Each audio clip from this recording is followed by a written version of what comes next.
Somos María Isabel Sepúlveda y Mónica Lotero, amigas, compañeras y colegas. y nos juntamos para hablar de temas ginecológicos que hemos vivido como mujeres y ginecólogas. Bienvenidos a Las Gine, el podcast. Hola y bienvenidos a nuestro nuevo episodio de Las Gine. Hoy tenemos un invitado súper especial, estamos con el doctor Orlando Carreño. Doctor, buenas tardes y gracias por acompañarnos. El doctor es neurólogo pediátrico, epileptólogo, especialista en movimientos anormales y ya nos va a contar un poquito más de él para que empecemos a hablar de un tema súper importante que es como los primeros 1000 días de un niño influyen marcadamente en el desarrollo cerebral. Doctor, bienvenido. Muchísimas gracias por la invitación a las dos. Bienvenido, doctor. Muchas gracias. Cuéntenos pues un poquito quién es Orlando antes de entrar en materia. Bueno, así como dicen, Orlando es padre de dos. Sí, me parece bien, Sí. claro, porque es entender también desde ser papá, no solamente ser médico. Sí, no, ya sí, estamos en la moda de que soy padre de dos. Orlando es un médico de la Universidad Nacional de Bogotá, egresado ya hace más de 30 años. Llevo 20 años viviendo acá en Medellín, muy feliz, muy contento, y aquí han crecido mis hijos, crecieron mis hijos. Soy neurólogo pediatra, epileptólogo, también de la Universidad Nacional, Hospital La Misericordia de Bogotá. Y bueno, me he dedicado toda la vida a este tema de la neurología pediátrica con pasiones, porque uno tiene pasiones, y una de mis pasiones es el neurodesarrollo, más fortaleza de la escuela y pasión, porque pues trabajando con cerebros en desarrollo obviamente, pues protegemos mucho y estimulamos mucho ese tema del neurodesarrollo. Sí, soy padre de dos chicos, de Juan de 22 y Tomás de 20, que ya no viven están acá. grandes. Juan está estudiando por fuera del país y Tomás está estudiando en Bogotá. Juan está estudiando gastronomía, nada que ver con salud. Nada que ver con Ningún medicina. médico. Ningún médico. A los 9 años él nos dijo que él quería ser chef y desde ahí se ha mantenido Maravilloso. se mantuvo durante todo ese tiempo. Y Tomás está estudiando ciencia de datos en Bogotá. Entonces nada que ver, entre comillas, con la salud, con la medicina, pero curiosamente sí, por ejemplo, con mi hijo mayor he aprendido el tema de la nutrición, lo importante que es la nutrición y la alimentación, cambiar paradigmas, hablar de microbiota, que eso no lo hablábamos Antes no. Mi tema que es el segundo cerebro, el sistema gastro-cerebro, intestino-cerebro, que lo veo en la práctica en epilepsia sobre todo, pero no lo había entendido hasta que me sentaba a hablar con él, porque algunos alimentos como la kombucha son una maravilla pues para la microbiota. Y con el otro, con Tomás, pues obviamente el tema de los datos, que esa es otra de mis pasiones, la tecnología, inteligencia artificial, entonces con él hemos podido trabajar un poquito. Entonces me han nutrido ellos en mi práctica diaria también un poquito. Bueno, doctor, y hablando de esta parte de la microbiota y de todo, bueno, lo felicito por sus hijos. Están ya hijos grandes. Nosotros todavía estamos en el... Sí, vamos todavía con niños chicos. Sí, de acuerdo. Muchas mujeres, si uno las ve, porque nosotras como ginecólogas que cuidamos a estas mujeres en embarazo, ¿cierto? Muchas mujeres que dicen, no, cuando nace, entonces ya empiezo a adoptar unos cuidados específicos en la alimentación, entonces le prohíben a los niños comer dulce, entonces ya le prohíben tomar gaseosas, solamente agua, pero cuando vamos a ver el embarazo de esta mujer en específica, comió dulces, tuvo una alimentación no muy buena, no hizo ejercicio, no llevó un embarazo muy saludable que digamos. ¿Desde cuándo empiezan a influenciar estos hábitos de las mamás y desde cuándo el embarazo empieza a influenciar en el desarrollo cerebral de nuestros hijos? Nati, yo cada vez me convenzo más que, así como para tener el pase, deberíamos hacer curso para ser padres. O sea, De acuerdo. creo que debería ser algo obligatorio, porque es muy importante, es que aprendemos en el camino a golpes. La realidad es esa, y generalmente con el segundo, el que el primero paga todo. Entonces, ese por ejemplo es un tema. ¿Desde cuándo? Pues estamos hablando de esos 1000 días, en donde 270, los primeros 270 es dentro del vientre de la mamá. Es cuando mejor debe tener la nutrición. No hay, la única vía para que ese niño crezca sano es a través de la placenta. Sí. O sea, es la conexión 100% es a través de la placenta. Y a la placenta es 100% la mamá. Tanto la parte emocional, porque también afecta la placenta, la producción de hormonas, inmunología, etcétera, como la parte nutricional para poderle pasar a ese niño buenos nutrientes y buenos alimentos. Y un tercer tema que está cada vez en boga y estamos entendiendo más es la epigenética. Y es cómo influye el ambiente externo, mi ambiente, en la manifestación de mis genes. Entonces, si yo tengo durante el embarazo una mala nutrición, una mala alimentación, le estoy pasando a mi hijo una mala nutrición, una mala alimentación que va a influir muy probablemente no en su contenido genético, sino en la expresión de ese contenido genético. Y que se va a ver cuando esté más grande. Total. No, porque muchas dicen, no, pero va creciendo súper bien, las ecografías están muy bien, mi embarazo va muy bien, pero lo empiezan a ver es cuando tenga un año y medio en la parte del desarrollo. Doctor, no sé si le ha tocado, yo creo que también lo habíamos hablado, la sobreestimulación en el embarazo de estos bebés. Entonces hay muchas mujeres que hacen estos cursos, pero ya lo hacen dentro del embarazo, que le ponemos sonido, les ponemos música, luces, que esto va a estimular súper el cerebro de nuestros bebés, y cuando nacen entonces que los llevamos a clase de estimulación, que los llevamos a lo uno, a lo otro, y son bebés ocupados. Son más ocupados que las mamás porque tienen un montón de estimulaciones por todas partes. ¿Qué tanto influye esto en el desarrollo de estos bebés? Y luego nos quejamos porque el déficit de atención va creciendo y se va aumentando. O sea, que toda esta sobreestimulación influye en un déficit de atención. Influye, no digo que sea la causa, pero influye. Sí. Y entonces hoy escuchamos que no, es que se está sobrediagnosticando el déficit de atención. No, es que tenemos cerebros diferentes. ¿Sí? La evolución también ha influido, indudablemente. Hoy ustedes ven a un niño de 1 año, le ponen un iPad y nadie le ha explicado al niño perfecto. Y intenta pasar la página. Sabe manejar este dedito. Una pantalla. Entonces, a eso me refiero con el tema de la epigenética y de la evolución. Pero todo en exceso es malo. Todo exceso es malo. Y yo soy muy de ejemplos y de anécdotas. ¿Sí? Ayer, fuimos por fin abuelos y es que en una parte de la casa anidó se me escapa el nombre de este pajarito, no es una golondrina, sino pues más pequeñito. Tórtola. Una tórtola. Entonces encontramos el video de una tortolita ahí en los zapatos de mi esposa. ¿Sí? A lo que voy es que durante 2 semanas yo le decía, algo está pasando, ese animalito no come, o sea, no se mueve un segundo de ese nido. Cuidando su... ¿Sí? Pero adicionalmente con una tranquilidad y una pasividad, yo digo, le estaba pasando tranquilidad a esos pajaritos, ¿cierto?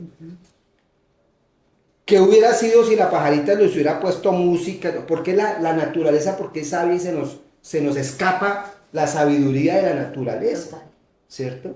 Un embarazo debe ser tranquilo.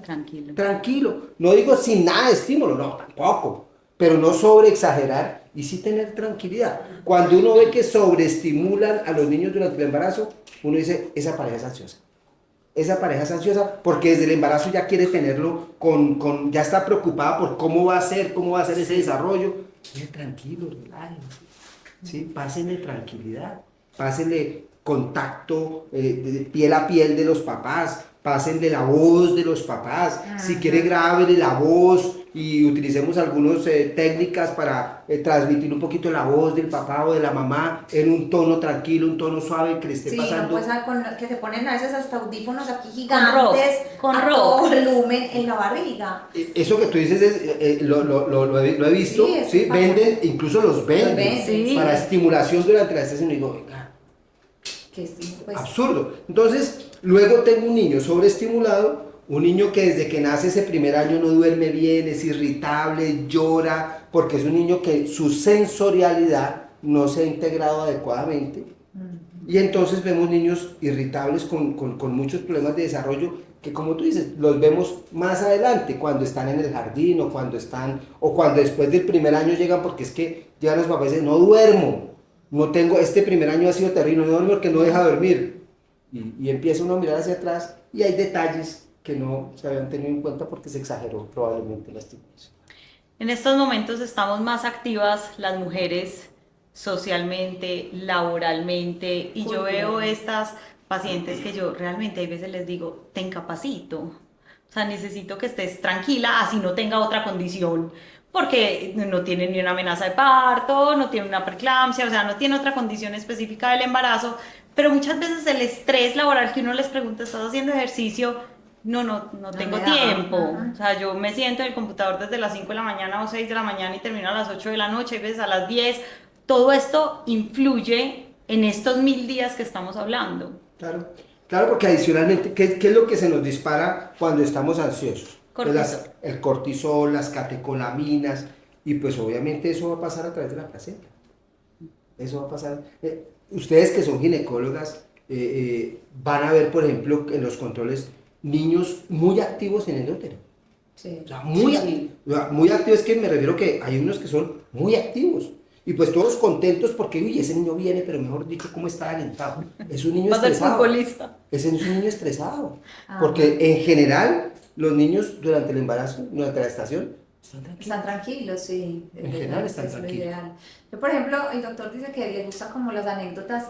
Yo tuve mis desembarazos en pandemia y yo agradezco tanto haber tenido el embarazo en pandemia porque si no hubiera estado en pandemia, siendo ginecóloga hubiera estado en 1000 cosas metidas, ¿cierto? Porque a pesar de que uno sabe y conoce la información científica, pues siempre está el cosito por allá, pero vení, pero haz este curso, pero vení, te invito, pero como soy ginecóloga te lo regalo. Entonces, haber estado en pandemia, yo digo que fue para mis embarazos una bendición. Y por ejemplo, con lo que decía Moni ahorita, tengo una paciente médica, recién nació la bebé hace muy poquito, trabajando en una muy buena empresa de esta ciudad, que me tocó literal incapacitarla porque no le daban pausas activas ni para hacer pipí. O sea, ella me decía, me voy a enloquecer, necesito estar tranquila porque no tengo tiempo, si voy al baño me regañan porque me atraso, porque no reviso los pacientes. Y realmente estamos en un mundo culturalmente con tanto trabajo, como dice Moni, o sea, ahora las mujeres trabajamos Tenemos mil mucho, cosas. les exigen demasiado en las empresas grandes de la ciudad y del país y no tienen un espacio de relajación, y eso claramente, como lo has dicho, influye en el comportamiento del desarrollo cerebral de estos niños. ¿En qué momento una mamá puede prender las alarmas y decir, algo veo en mi niño que no está normal?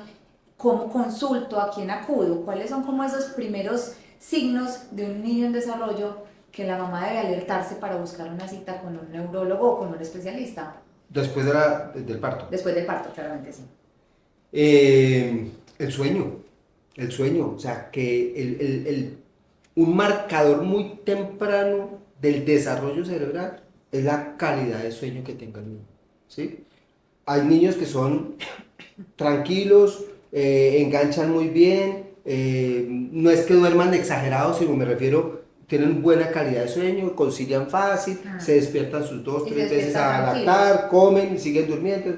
Y hay niños que son irritables, duros para dormir, lo que dicen las mamás, pelea con el sueño, sí. ¿sí? Para caer. Y Luego después se cae levanta. dormido y todo el mundo es calladito porque si cierran, escucha un chirrido de la Ay, puerta, no, ya es que- inmediatamente se alerta, o un carro que pitó por allá y se despertó.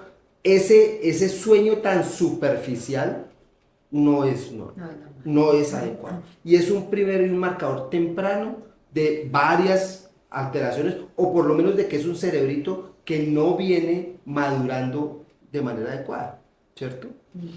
En general, esos niños que tienen ese tipo de sueños tienen una disociación de su desarrollo, entonces tienen muy buen desarrollo motor grueso, pero mal desarrollo motor fino y mala integración de la sensorialidad que no se ve fácilmente. Entonces es el niño que gateó a los Súper 4 rápido. meses, qué belleza, que ni siquiera alcanzó a medio pararse y ya está caminando y toda la Y familia todo lo contenta, aplaude, sí. porque nos parece que es un muy buen Que desarrollo. esos son súper locos. Pero es el niño que ve las texturas de alguna comida y se vomita, o tienen que licuarle todo porque no Porque sabe se ahoga. comer. Ajá. Entonces, esa disociación de la sensorialidad es una manifestación de una alteración del desarrollo. Pero casi que siempre estos chicos tienen además problemas de sueño y lo han manifestado desde muy temprano. O sea, ese es un signo. Es un marcador temprano al que hay que ponerle cuidado. Ok. Pueda que no, pero hay que ponerle cuidado. Doctor, ¿parto o cesárea? Muy buena pregunta porque mi primer hijo nació... Pero visto desde la neurología pediátrica, o sea, no desde nosotros, No. es cierto, que posiblemente vamos a estar de acuerdo en lo Sí. mismo. Mi primer hijo nació por parto natural, por parto vaginal, y el segundo por cesárea. Entonces, digamos que es qué situación y qué necesidad tiene. Mi primer hijo venía con un perímetro cefálico grande, iba a tener un parto un poquito difícil, sin embargo, se hicieron los cálculos muy bien. El segundo venía también cabezón como el papá, entonces, además empezó, y a los 6 meses empezó con una dilatación, reposo, o sea, era un parto de más riesgo, Alto riesgo. en donde el ginecólogo, y ahí sí, pues uno tiene que respetar el conocimiento del colega en su momento, el ginecólogo Sí, son dos evaluó especialidades. factores de riesgo y dijo él por cesárea. En ambos nos fue muy bien, entonces yo creo que, digamos que desde el punto de vista de desarrollo cerebral, cualquiera de las dos, porque hay niños que tienen riesgos y necesitan nacer por cesárea. Exactamente. ¿Sí? Y Hay esa va a otros- ser su mejor vía. y esa va a ser su mejor vía, claro. O sea, yo no, un niño y una madre primigestante de 16 años, ponerla a trabajar de parto, pues me parece que es asumir un riesgo adicional y probablemente el ginecólogo prefiera escoger una cesárea. Válido, puede ser. O una madre con una preeclampsia o esa situación específica. Entonces, cualquiera de las dos puede ser protectivo y cualquiera de las dos son buenas para el niño dependiendo de la necesidad. ¿Sí? Entonces yo creo que ahí sí debe ser una elección muy, muy juiciosa, muy respetable del ginecólogo, a veces de equipo, porque incluso yo he estado en equipos de perinatología, en donde también al pediatra le preguntan, el pediatra Sí, claro. evalúa alternativas, pero cualquiera de las dos realmente es una vía válida, que influye positiva o negativamente en el desarrollo, sí, pero precisamente por eso es que se escogió. ¿Sí? O sea, un ginecólogo no escoge la cesárea por capricho. Por Sí, indicación. Por Sí. indicación. Hay una indicación y esa indicación a buen momento, bien decidida, probablemente le va a salvar la vida al niño o el desarrollo, le va a facilitar un mejor desarrollo. Y la vía vaginal, si todo viene bien, si todo está perfecto, si no hay ningún factor de riesgo, si todas las condiciones se vienen dando, Maravilloso. es la perfecta mejor, una vía maravilloso. vaginal. ¿Sí? Que sí me parece que no, y lo he escuchado un par de veces, cuando yo les pregunto, ¿cómo nació? Vaginal, cesárea. ¿Por qué cesárea? Y entonces, a veces los padres dicen, no, porque es que me dijeron que escogiera. Ahí sí me parece que...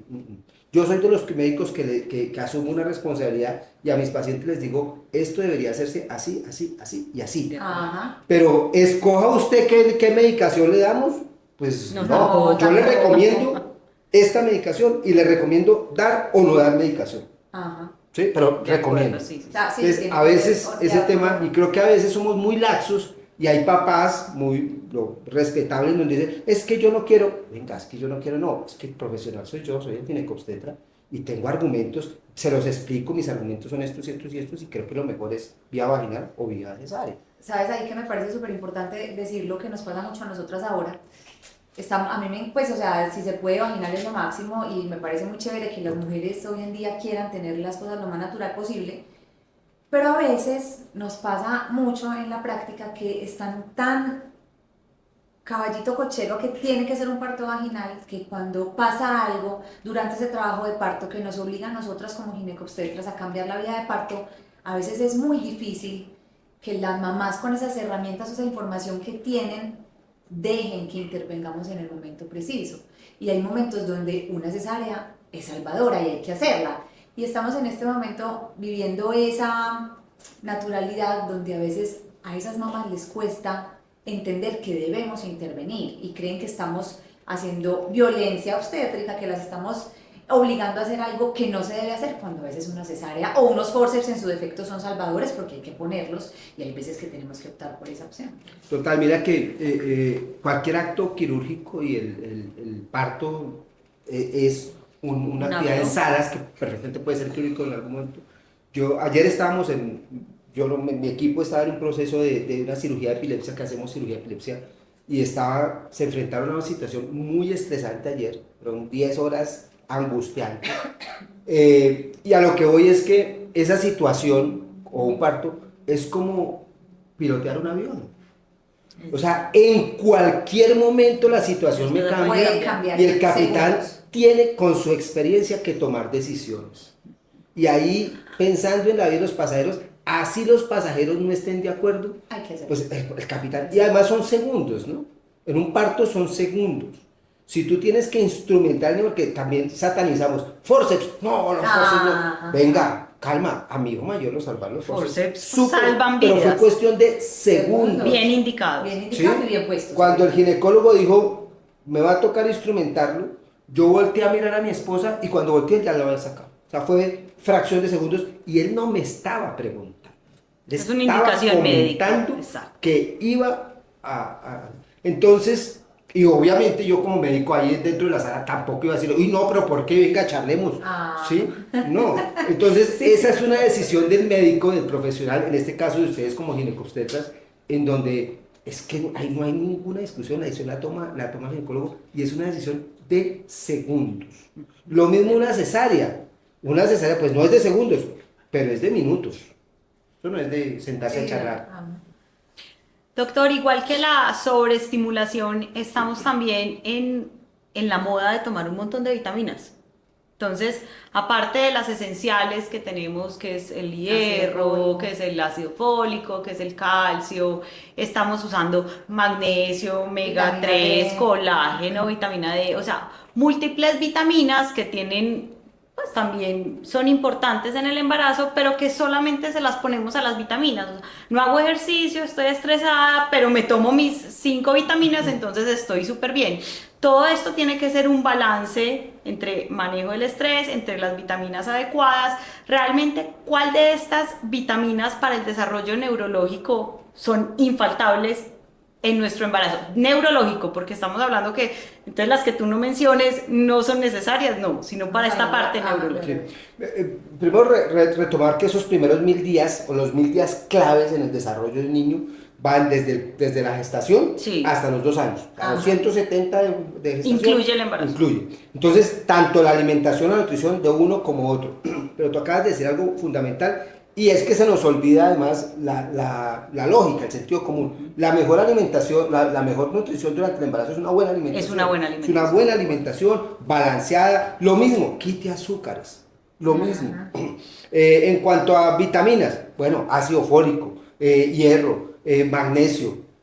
Y el resto debe estar dentro de la alimentación suficiente.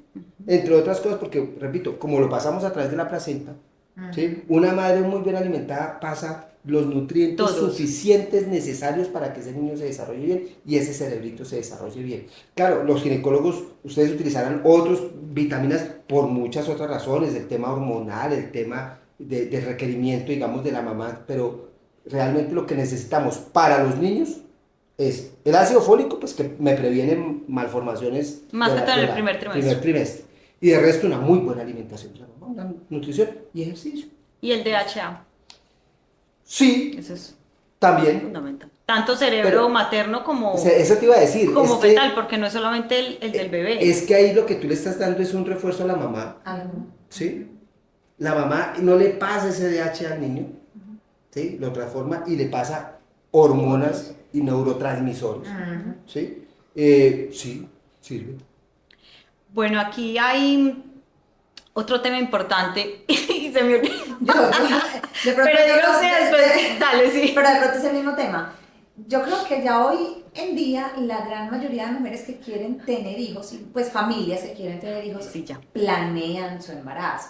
Porque yo creo que es muy importante tener una muy buena asesoría preconcepcional para poder, lo que decías tú, o sea, hay que hacer un curso para ser padres, hay que prepararnos para buscar ese embarazo, ¿cierto? Muchas veces hay gente que, pues personas que creen que el curso prenatal, que la asesoría preconcepcional no es importante, y yo creo que es clave que nosotros hagamos una muy buena asesoría preconcepcional para poder educar a estas mujeres en los hábitos que se puedan modificar, que vayan a garantizar un mejor pronóstico tanto para el embarazo como para el posparto y para el desarrollo de estos niños. Ustedes, por ejemplo, ven esa diferencia en pacientes que fueron embarazos no deseados y que quedaron y no se cuidaron a la que planeó muy bien su embarazo en el desarrollo de estos niños? Mucho, mucho, claro. Empezando por la parte emocional. Mucho. Sí lo vemos con frecuencia. Yo les hago una pregunta. Ustedes, porque es que tenemos unos paradigmas como muy... Entonces, ya el niño nació y la mamá no vuelve al ginecólogo. Se pierden cosas. La mamá, ese primer año, sí, pero hay muchos temas ginecológicos que influyen De en una acuerdo. muy buena lactancia, Sí. en los niveles hormonales de la mamá, esas De depresiones acuerdo, que se nos sí. pegan las mamás posparto, que pues ¿quién se las debe manejar? Su ginecólogo, su Es que ni ginecóloga. siquiera las hipertensas vuelven al control. Sí, correcto. Una preeclampsia, una hipertensión. No, No yo estoy vuelven. súper ocupada con mi bebé en UCI y no vuelven. Exacto. Ajá. Y eso influye Y eso en el bebé. influye, Total, claro. Total. Aquí hay un tema, y ahorita de pronto nos salimos un poquito, pero la importancia de la placenta.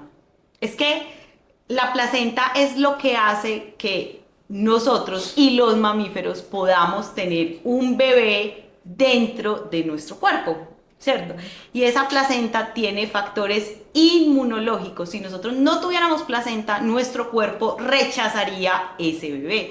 Porque una gestación, si no hay placenta, sería como un cuerpo extraño. Extraño, sí. Entonces, por eso es que el bebé está supremamente protegido porque tenemos esa protección que es la placenta y esa es la que hay que nutrir.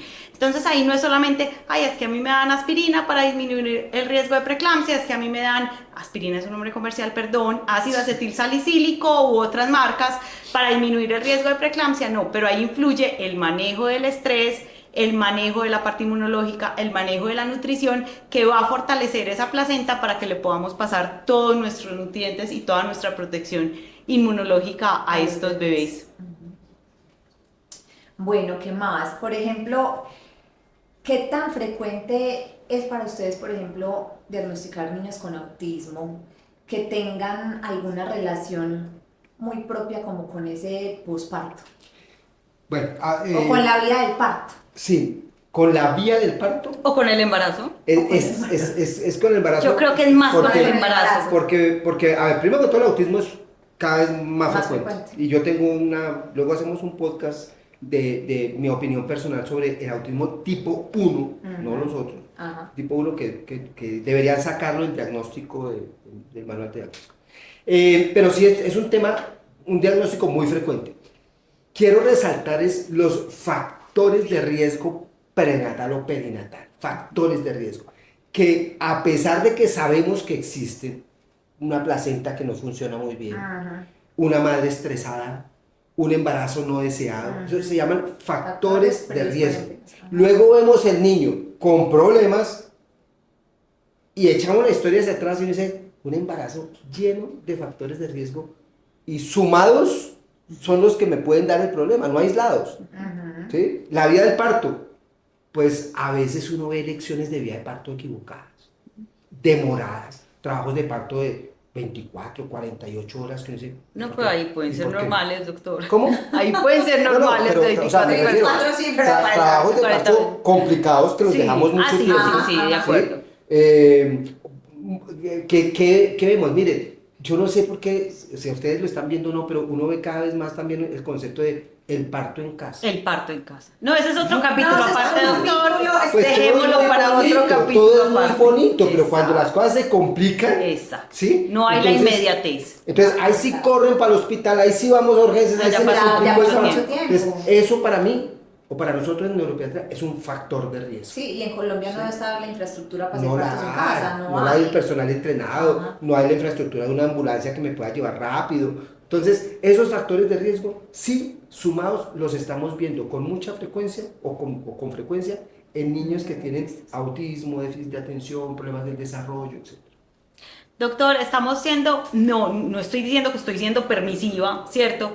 Pero estamos en una sociedad que de pronto, ay, me puedo tomar una copita de vino, puedo tomar de pronto una cervecita, Café. son fumadoras, vapeo, el consumo de otras drogas, todo esto influye, ¿cierto? Entonces, no, porque me tomo una copita de vino, porque, o sea, si yo una vez leí está permitido algunos gramos, sin embargo, si vamos a ver a este desarrollo posterior, si uno con una copa de vino, su sistema cambia un poquito y su cerebro, ¿cómo será el de un bebé que está en desarrollo asumiendo todo este tipo de sustancias? Entonces, cuénteme su opinión acerca de estos permisitos en el embarazo. Yo no quiero meter miedo, o sea, porque además no hay una... No, esa no es la en idea. algunas cosas no hay sustento científico suficiente, ¿cierto?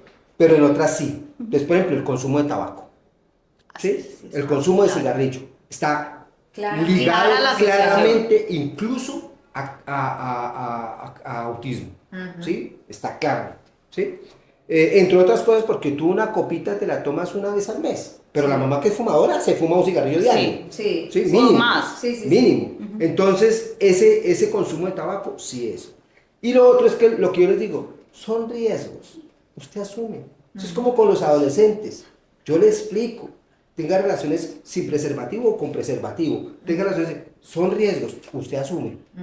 ¿Cierto? Pero cuando yo asumo riesgos y en el embarazo, la pareja, papás, ambos, obviamente más la mamá, porque si consume, pues, porque es que con frecuencia le dicen, doctor, ¿y usted será que el niño es así porque el papá consumía droga? No, pues el papá no le pasa la placenta al niño, ¿cierto? Sí.